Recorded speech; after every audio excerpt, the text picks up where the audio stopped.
Last week I told you Guddu and Bibi's story. I mentioned that Bibi had a very deep impact, not just on Guddu's psyche, but also on my entire life. Bibi, of course, was not aware of the extent of her butterfly effect on our lives. Most of her actions impacted us very indirectly, and I'm sure she has no idea how the course of our lives has changed due to her actions. A lot of what I have concluded could be called conjecture or hearsay. For me, it is wisdom in hindsight. I have put together the pieces of the past to make sense of my present. So, my Nani died at a relatively young age, quite unexpectedly, and mom had to board a train during her 5th month of pregnancy when she was carrying me. By the time my parents reached their destination, Guddu's feet were swollen to more than twice their size. The long journey in the general compartment of a train had been a difficult one for her. Ajay and Guddu concluded that it would be better if Guddu just stayed in Punjab for the rest of the pregnancy. This was the first caveat that was to affect the quality of my life later. After the cremation and ceremonies, Guddu wondered if she should stay in her Maika, but she felt it would be rude to not go to her in-laws' place. So she went to her in-laws' place.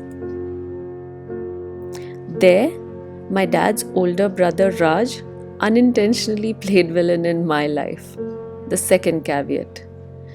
You see, Raj's temperament was, in spite of being very educated, abrasive at best. Being a school teacher and later the headmaster, Raj had power over his subjects, so to say. He was very well respected in the village as the most educated person there. Just like the proverbial frog in the well, he thought he knew it all. I had known Raj uncle to be extremely rude and hurtful when talking to others, especially those who he thought were beneath him. There were plenty of times his words had reduced me to tears. So it is no surprise he said what he said. So here is what happened. Whilst the couple, Ajay and Guddu, went to their village family home after the funeral, Ajay had to finally leave to go back to work. So he handed over a prescription that had been given by the doctor during a checkup before Nani's death. The sudden turn of events had left Ajay no time to fill the prescription that was mainly nutritional supplements for Guddu and her baby.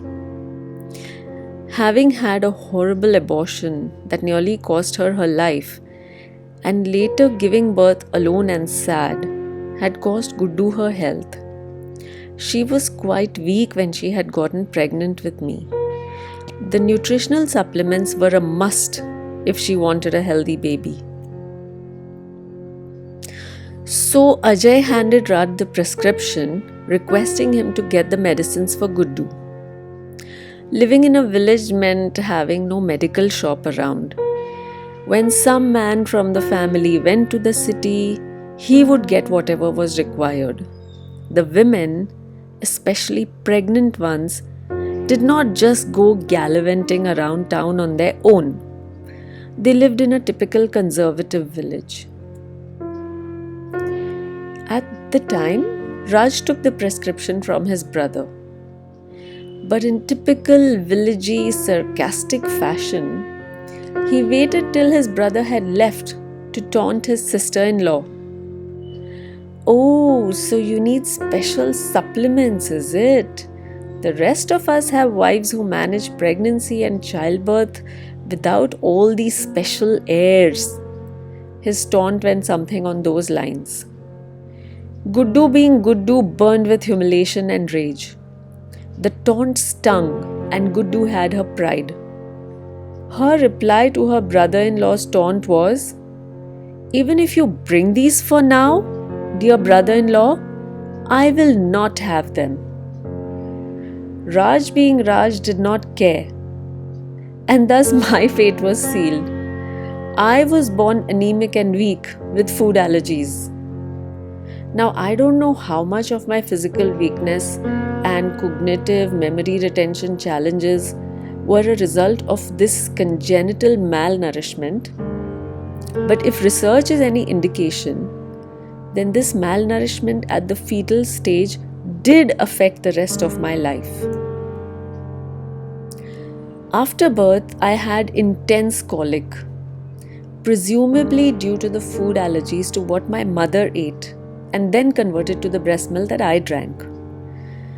That affected my ability to digest the milk. So an already malnourished fetus becomes a baby with delicate digestion who cannot absorb all the nutrients that are so important for its development in these early stages. Catch 22.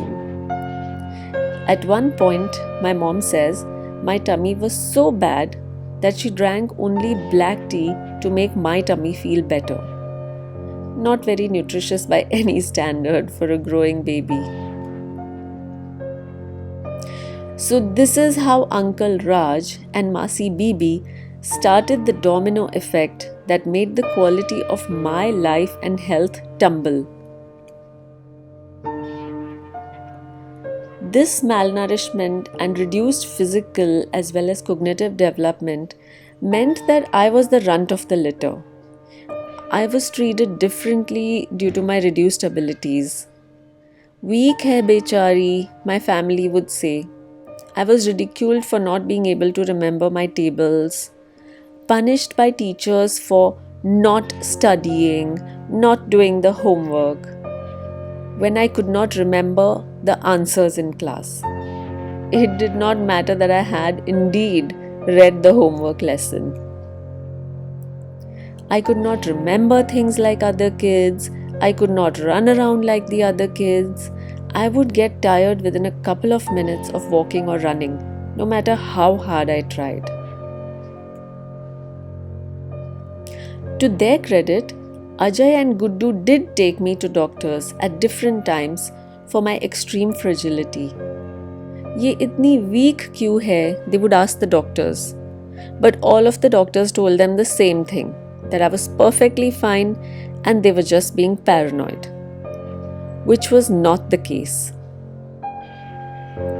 It is so easy to check for anemia. All you have to do is look at the eyes, but none of the doctors bothered to even do that. Supplements during any stage of childhood would have improved the quality of my life. A blood test would have revealed exactly what I needed. Of course, that wouldn't make up for the nutritional deficiency during crucial development stages as a fetus, but at least it would have helped. Instead, it would take a decade and a half before a doctor would finally offer the correct diagnosis and start treatment.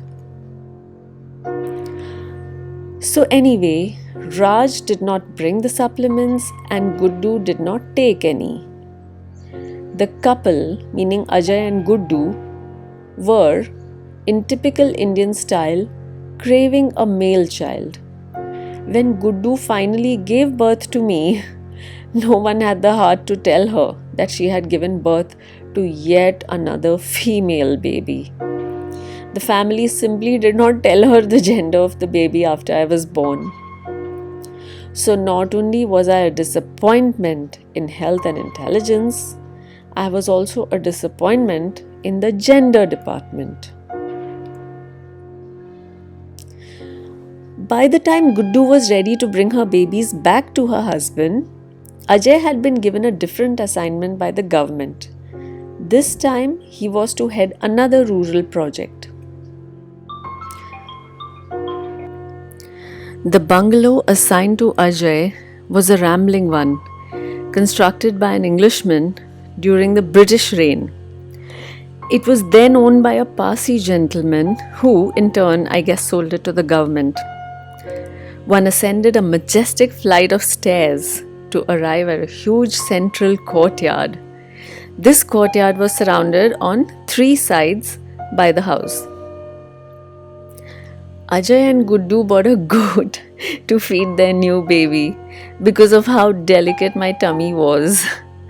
The bungalow was so big that Ajay and Guddu let the servant family occupy the entire left wing of the house. Ajay and Guddu lived in the right wing, and the back portion was used for storage. I do have memories from that house, but I don't know how many are just reconstructed memories from what I heard and how many are authentic. One servant girl served as my nanny and would take me for morning and evening walks. She would play with me all day. So here I was, after the neglect of my extended family, being pampered in the lap of luxury, so to say, in Vankas. Dad's assignment was in the Thane district of Maharashtra, and this is where we lived for the next few years. But more about that later. Until then, this is the story of my life, every word true, so far as I know. Thank you for watching. Please like my video. Please subscribe and click the bell icon so that you know when I put up the next video. Please share my story if you think it could help someone. Goodbye.